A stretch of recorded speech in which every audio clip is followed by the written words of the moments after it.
Guys welcome back to my YouTube channel. हामीले चाहिँ अस्ति भनेको थियौँ यो मिड हाइवे जाने भनेर। मिड हाइवे चाहिँ यहाँबाट 90 किलोमिटर रहेछ, सुर्खेत चाहिँ 112।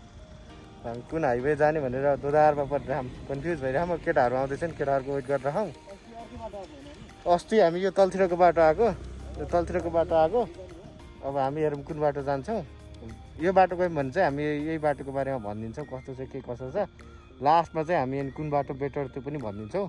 अब पहिला केटाहरू आउनु दिउँ, पहिला यो बाटो जान्छौँ कि अब यो बाटो जाने कन्फर्म गर्न बाँकी छ। अब है दैलेख आइपुग्यौँ मिड हाइवेबाट, त्यो रोडबाट। त्यो पिच त ठिकै छ है नवीन? पिच एकदम बवाल छ, रोड पनि एकदम खाली खाली हुनेरहेछ। अब सुर्खेतबाट डाइरेक्ट जाने हो भने चाहिँ तल्लो बाटो जाँदा हुन्छ, यदि दैलेखबाट बसेर जाने भने चाहिँ मिड हाइवे नै ठिक छ है। मिड हाइवे नै ठिक छ, तर बेलुकामा चाहिँ हल्का झ्याउ हुने रहेछ है। ग्रुप भयो भने त खासै फरक नपर्ला।